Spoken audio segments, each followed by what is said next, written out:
2টা ডিম, আধা কাপ চিনি। একটা নাস্তা বানাবো, ডিম আর চিনিটা ফেটে নিব।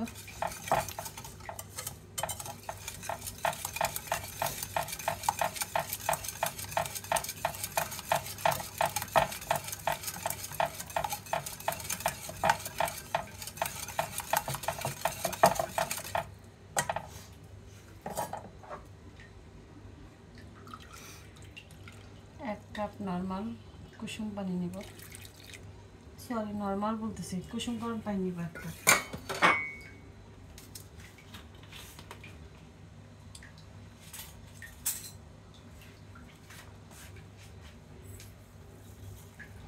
এক চামচ ইস্ট,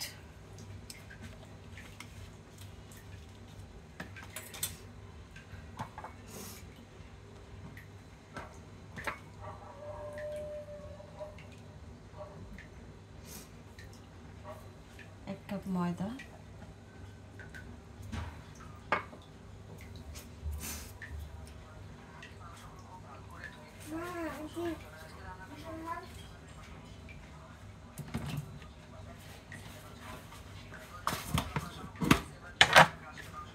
দুই চামচ দুধ আর এক চামচ দেব।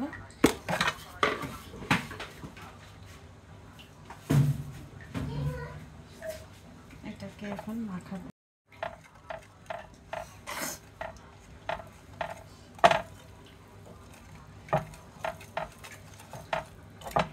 এটা নরম করেই মাখবো, ময়দা যদি একটু লাগে দিব, না লাগলে দিব না।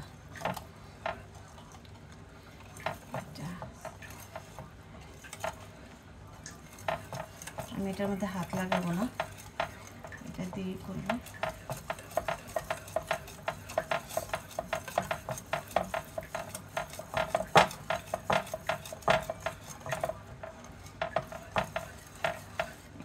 আর একটু ময়দা দিব, অল্প।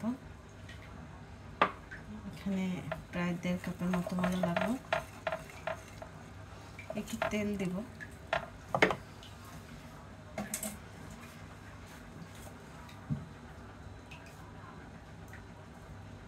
2-3 চামচ আন্দাজে তেল দিলাম।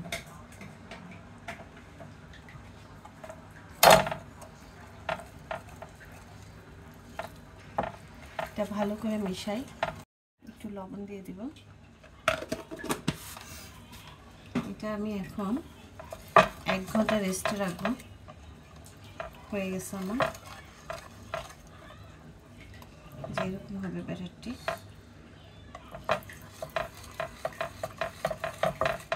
এটা এখন ঢেকে রাখবো 1 ঘন্টার জন্য, ঢেকে রাখবো। 1 ঘন্টা রেস্টে রাখছি, রাখার পরে এখন দেখি কি অবস্থা। ঠিক আছে, এটা আমি এখন ওভেনে কুক করব। কি মা বাবা কি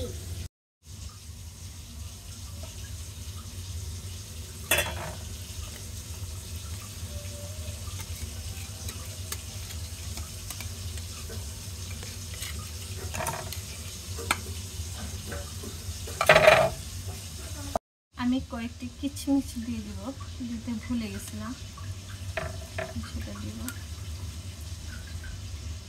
একটু কাঠি দিয়ে এরকম করে দিব।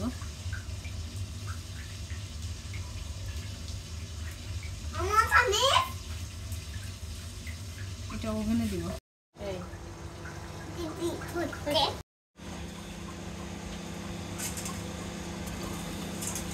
হয়ে গেছে, বের করে নেব। ঠান্ডা করে বের করলে ভালো হইতো, দেখি কেমন হয়েছে।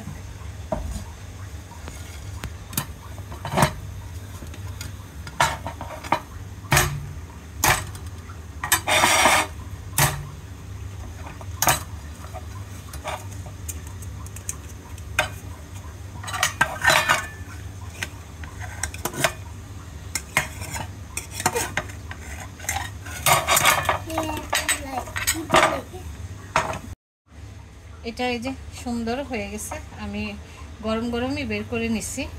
এটা ঠান্ডা হলে কাটবো। এটা একটি রুটি, পাউরুটি। আমার একটি পাউরুটি হয়ে গেছে, কিচমিচগুলো নিচে চলে গেছে। আমি এখন কাটবো। পাউরুটিটা হালকা একটু ঠান্ডা করে নিচ্ছি, কাটতে সুবিধা হবে এর জন্য। এটা আমি এখন কাটবো। এটা কিন্তু একটা পাউরুটি, আমি কিন্তু ইয়ে দিইনি, কি বলে এটাকে, বেকিং পাউডার, সেটা কিন্তু দেইনি, না দিয়ে আমি বানাইছি। হতে দেখতে মনে হচ্ছে কেক, কিন্তু আসলে এটা কেক না। আমি কি কি দিছি আপনারা দেখছেন, সেভাবেই বানাবেন। আমি 4 পিস করে নিলাম। ক্যামেরাটা উপরে ধরো। এটা হচ্ছে ভিতরের অংশটা। এই যে আমি একটু ছিঁড়ি ভাঙলে বুঝতে পারবেন। এই যে খুব নরম সফট হয়েছে বাবা। এই যে চায়ের সাথে খুব ভালো যায়। এটা সন্ধ্যার নাস্তা, চা দিয়ে খাবো। খেয়ে দেখবেন, খুবই মজা হবে। তাহলে সবাই ভালো থাকবেন। আল্লাহ হাফেজ।